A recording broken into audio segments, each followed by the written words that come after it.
আব্বু এদিকে আসো, তোমাকে মজা দিব। ছেলেকে ডাকছেন, ডাকার পরে মজা দিবেন বলছেন, ছেলে আইসা হাত চেক করতেছে, চেক করে দেখে হাতে কিছু নাই, আপনি মিথ্যা কথা বলছেন। দলিল আবু দাউদ শরীফের 4991 নম্বর হাদিস।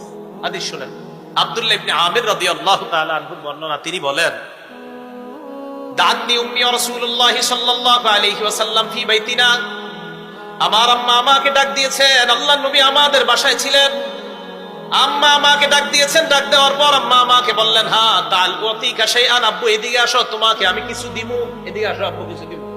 আল্লাহর নবী আমার আম্মাকে বললেন, মা আরাদতি আন তুতিয়াহি, মা আরাদতি আন তুতিহি, এই তুমি তারে কি দিতে চাও?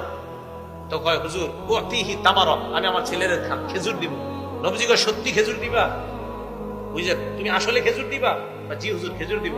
আল্লাহ নবী বললেন, শোনো, আমা আন্নাকি লাউ, দেখেন, আমা আন্নাকি, যদি তুমি মা আতাইতি শাইআ, তোমার ছেলেকে ডাক দেওয়ার পর যদি তুমি কিছু না দিতা, কুতিবাত ইনদাল্লাহি কাযিবা, তোমার নামে আল্লাহর কাছে একটা মিথ্যা কথা লেখা হয়ে যেত।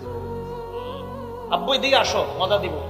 তুমি যদি তোমার ছেলের ডাক দেওয়ার পর খেজুর না দিতা, এই যে হাতের মধ্যে কিছু একটা আছে, নবীজি বলে, আমা আন্নাকি লাউ লাম তুতিহি শাইআ, তোমার ছেলেকে ডাক দেওয়ার পর যদি তুমি কিছু না দিতা, তাহলে তোমার নামে আল্লাহর দরবারে একটা মিথ্যা কথা লেখা হতো। এখন সত্যি করে বলেন তো, আমাদের সমাজে অনেক ভালো মানুষরা আমরা বাচ্চাদেরকে এইভাবে ধোকাটা আমাদের দ্বারা হয়ে যায়। এটা কিন্তু করবেন না। এখন আপনারা বাচ্চারা মুরগি আর কবুতর রয়ে ধোকাটা দেন। মুরগি জবাই করার জন্য মুরগির এইভাবে ডাক দেন, হাতে আদার, মুরগি মনে করছে সত্যি আদার আছে, বেচারা আসছে, আসার পরে আপনি আদার না দিয়ে ধরে জবাই করছেন, এটা আপনি মিথ্যা কথা বলছেন। ঠিক আছে, হ্যাঁ। আজকে আপনারা মানে সবাই টেনশনে, কি এটি আপনি কি কইতেছেন আন্দাজি? ভাই আমি তো হাদিস শুনাইতেছি।